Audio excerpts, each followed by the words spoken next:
Hello everybody, my name is Kyle Torres, and today I'm going to tell you what the average day is like for a UX or a product designer. I've been getting a lot of questions about this because people are wondering what to expect once they start working. So I'm going to tell you what that's like. I'm going to tell you what it's like to be a full-time employee at a company and also what it's like to be a freelancer. So the experience that a designer has working full-time at a company can definitely vary depending on that company.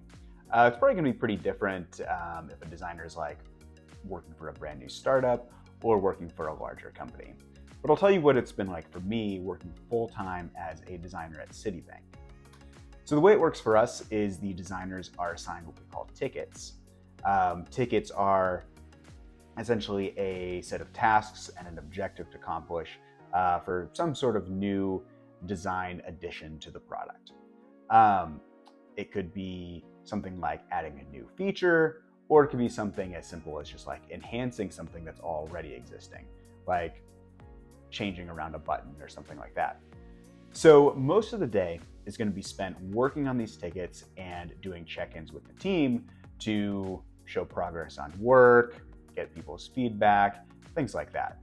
On our team, a designer usually has two or three different streams of work going at the same time. Usually they're going to have some larger project that they're working on, and they're going to have some smaller tickets that they're working on that are usually a little bit quicker to accomplish. So for me, the average day looks a little bit like this. I'll open the computer around 9 o'clock, either do some administrative kind of work or work on some of those design tasks that I have to do. Then at about 10 o'clock, we have a meeting which we call a stand-up. And that's where the whole team gets together, talks about some of the things that they're working on, what they accomplished yesterday and what they're working on today.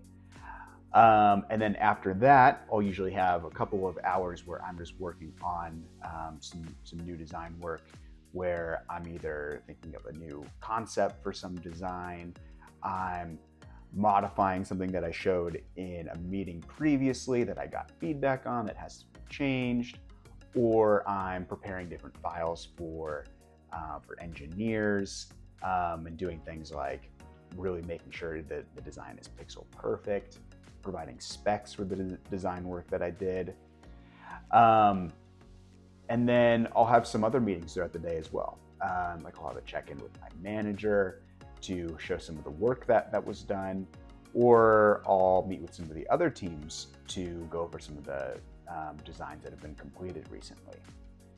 So that's kind of how the days split up. It's usually just working on designs or doing meetings.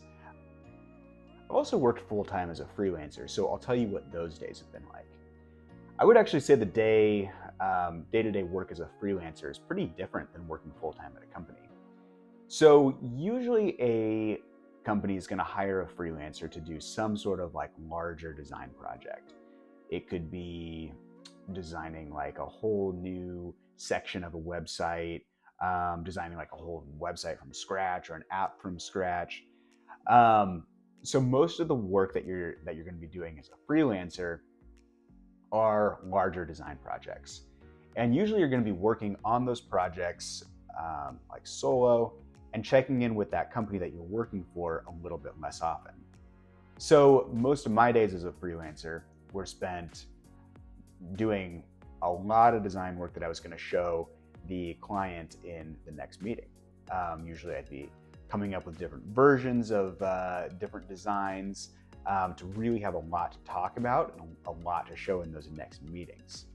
And usually those meetings would happen every 2 to 3 days or so, and continue that kind of cycle for usually 2-3 months, something like that, sometimes a lot more, depending on the project. So I would say that that's kind of what most of the freelance design job was like for me.